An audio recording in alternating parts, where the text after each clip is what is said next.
It's early morning, October 12, 2025. A Philippine fisheries vessel, the BRP Datu Pagbuaya, is doing something that should be completely routine. It's moving supplies toward Pag-asa Island. Filipino fishermen are waiting. The crew knows the route. They've done it before. Then a Chinese Coast Guard ship appears. Not for the first time. It closes in. It fires a water cannon. And then it rams the Philippine vessel, less than 2 nautical miles from Pag-asa Island, well inside Philippine territorial waters.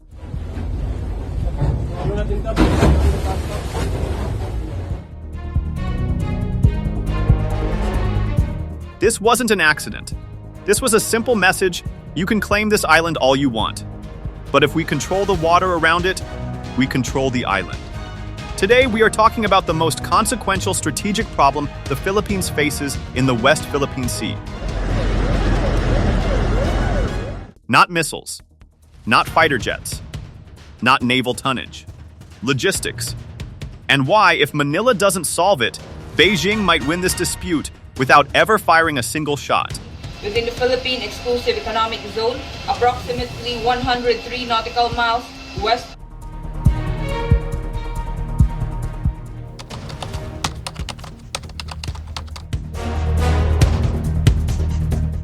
Let's start with the numbers.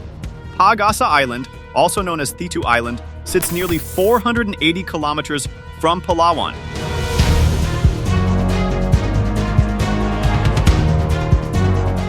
Across open ocean that China's Coast Guard, maritime militia, and naval vessels patrol every single day. 389 Filipinos live on Pag-asa. They have a school, a health center, a police station, a handful of small shops, and a single runway, currently 1.3 kilometers long, that until very recently could not even accommodate a C-130 transport aircraft. Supplies arrive once or twice a month by sea. Every resupply mission is a strategic event. Every delay is a window China is capable of exploiting.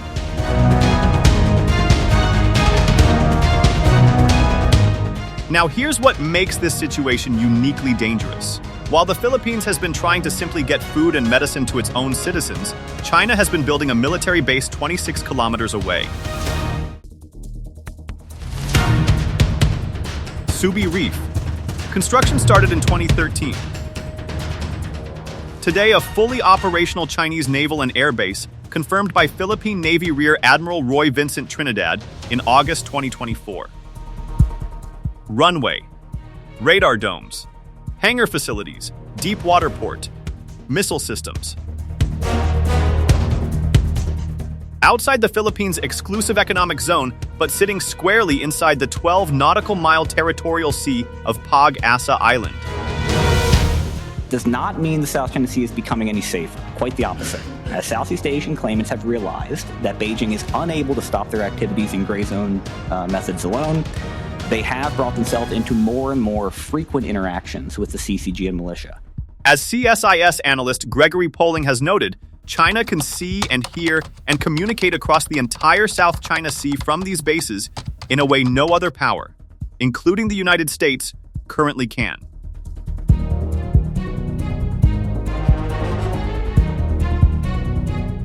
To keep 389 civilians alive and supplied. Beijing is operating a fully militarized forward base 26 kilometers away. That is the asymmetry in these contested waters.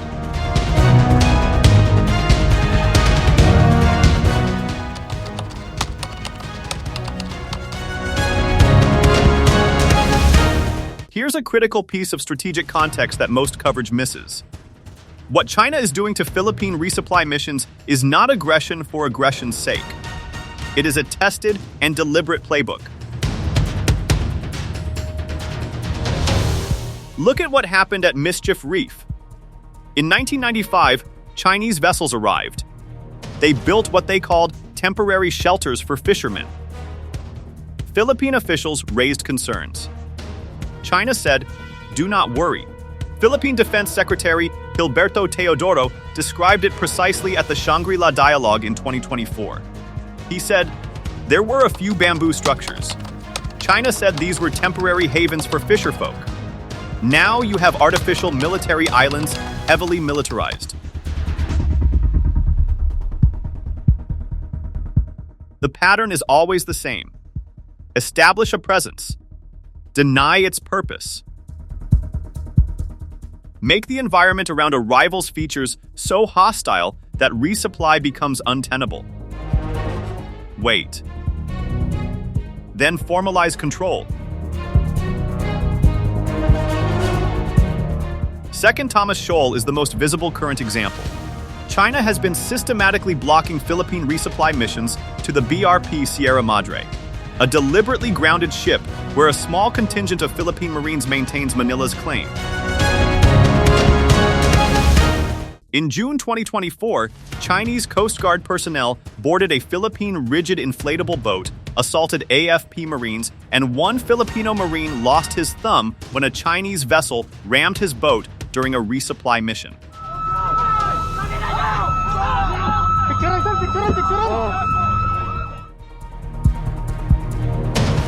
A provisional de-escalation agreement was reached in July 2024. But incidents have continued. Analysts at Small Wars Journal have described the likely endgame for Pag-asa in stark terms. China's maritime militia will surround the island, interfere with civilian watercraft, and constrain Philippine freedom of movement until residents are coerced into leaving, without a single formal declaration of war.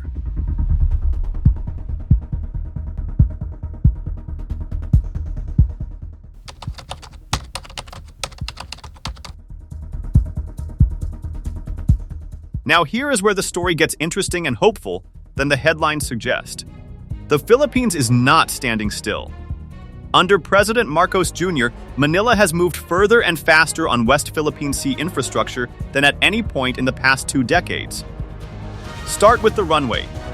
For years, Pag-asa's 1.3 kilometers airstrip was too short for military cargo planes. C-130 aircraft, which carry the bulk of AFP logistics, literally could not land there. That has changed. In June 2025, the Armed Forces of the Philippines confirmed the runway extension at Pag-asa is complete. The Philippines House of Representatives allocated 3.2 billion pesos for the airport expansion, with 1.65 billion pesos specifically for the runway development under the 2025 budget. A new hangar and control tower are also now operational. Add to that a new sheltered port, funded at 300 million pesos under the same 2025 appropriations. Ships can now dock with considerably greater protection from weather and from Chinese harassment. Claims involving violence against women and children. These cases are being investigated by the Office on Ethical Standards. The AFP spokesperson, Colonel Francel Margaret Padilla, called these investments what they actually are: a strategic investment in strengthening the Philippines' external defense posture. On the alliance side, the picture is equally significant. The United States announced in July 2025 the construction of a boat maintenance facility inside Naval Detachment Oyster Bay in Palawan, a key logistics hub that supports resupply missions into the West Philippine Sea. U.S. Task Force Ayungin, based in Palawan and established following the June 2024 crisis, provides intelligence, surveillance, and reconnaissance support to Philippine operations. Unang-una, these are existing bases. Lahat ito existing na yan. Meron na tayong kampo diyan na dati pa. Under EDCA, the Enhanced Defense Cooperation Agreement, 9 Philippine military bases are now accessible to U.S. forces. Washington has committed an additional $144 million in fiscal year 2026 specifically for EDCA site infrastructure development. The Philippines also formally established a Philippine Navy Unmanned Surface Vessel Unit in 2024. These USVs, equipped with autonomous navigation, ISR payloads, and Starlink terminals, are already being deployed to monitor contested waters. The 2025 Joint Vision Statement with the U.S. identified unmanned systems and logistics as priority areas for cooperation.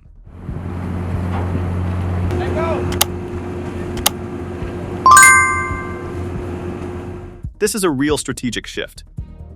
But is it enough? And is it happening fast enough?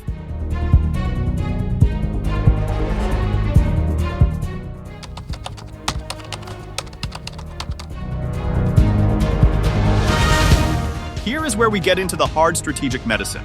Because runway upgrades and a maintenance hub in Palawan are necessary, but they are not sufficient.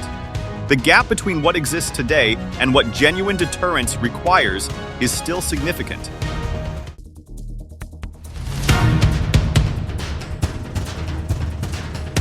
First, the airstrip upgrade must actually deliver operational capability, not just increased length. Pag-asa's extended runway needs to become a regular logistics artery. C-130 flights need to operate on a predictable schedule, not as emergencies.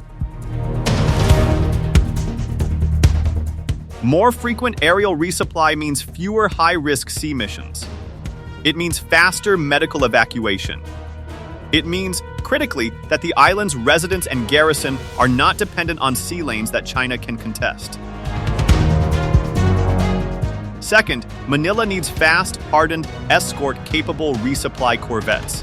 The current resupply fleet, BFAR fisheries vessels, civilian craft, is being rammed and water-cannoned by Chinese Coast Guard ships. This must change.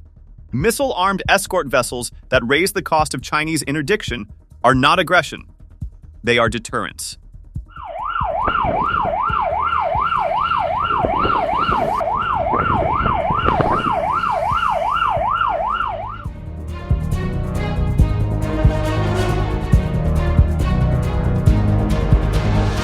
AFP Chief General Bronner has stated clearly, we will depend on ourselves first.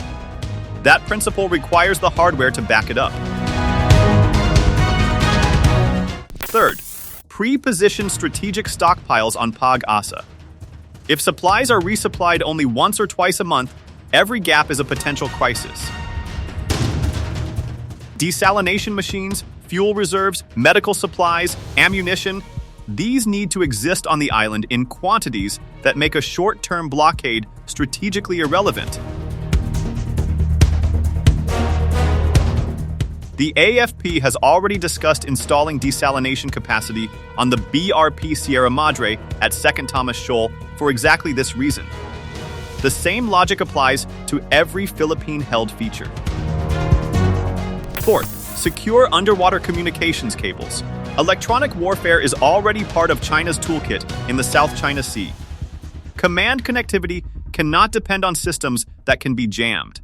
Hardened undersea cable links between Palawan and Pag-asa would ensure that even under electronic pressure, Manila retains command and control of its most important outpost.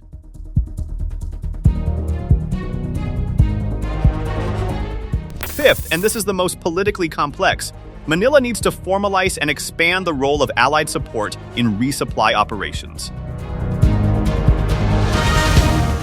Very successful po yung ginawa natin last RORE, no? Or resupply mission. Pero hindi na po natin babanggitin yung mga detalye. But it's enough to say that we will continue bringing supplies to our troops. We will continue rotating our troops in all the features that we are occupying in the West Philippine Sea. In June 2024, AFP General Bronner confirmed that the U.S. had offered to escort Philippine supply missions. Manila declined, prioritizing operational autonomy. That instinct is understandable. But in a deteriorating security environment, the cost of declining Allied support needs to be weighed more carefully against the cost of Philippine vessels being rammed in their own territorial waters.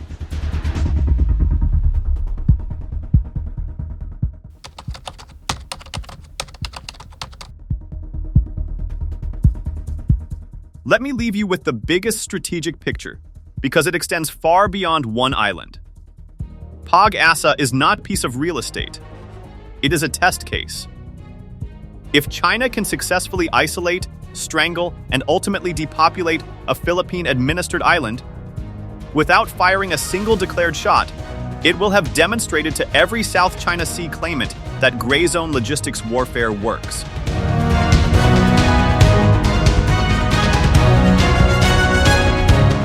Vietnam will notice. Malaysia will notice. Indonesia will notice. And the 2016 arbitral ruling, which struck down China's 9-dash line as having no basis in international law, will be rendered meaningless not by a legal argument, but by facts on the water. You know, we are not here to bemoan whatever it is that China is doing, but really to again form that coalition. We are not against anyone. We are just for territory, the defense of our territory, the respect to the exercise of our sovereign right. President Marcos Jr. observed in August 2025 that the Philippines cannot avoid involvement in a Taiwan crisis because of its geographic position. What he understands, what analysts are increasingly writing about, is that Pag-asa and the Kalayaan Island Group are not peripheral to the Indo-Pacific balance of power. They sit at its center. Philippine Coast Guard Chief Admiral Ronnie Gilgavon said it after the October 2025 ramming incident. This only strengthens our resolve to not surrender a square inch of our territory to any foreign power. That resolve is not in question. What is in question is whether it is backed by the infrastructure, the logistics, and the strategic clarity to make it real. A feature that cannot be reliably resupplied is a feature that can be quietly strangled. Beijing knows this. Manila knows this. The clock is running.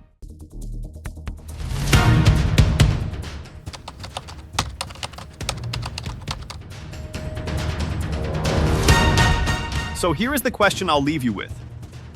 Is the infrastructure investment happening fast enough? And is it comprehensive enough to change the cost-benefit calculation for China before the window closes on Pag-asa? Drop your answer in the comments. I want to know what you think the Philippines' most important next move is. Air power, sea power, or alliance architecture? If this analysis added something to your understanding of the West Philippine Sea, subscribe to Indo-Pacific Report. This is the kind of deep, fact-grounded analysis we do here every single week. Hit the bell. Share this with someone who needs to understand what's actually at stake in the South China Sea. And we'll see you in the next one.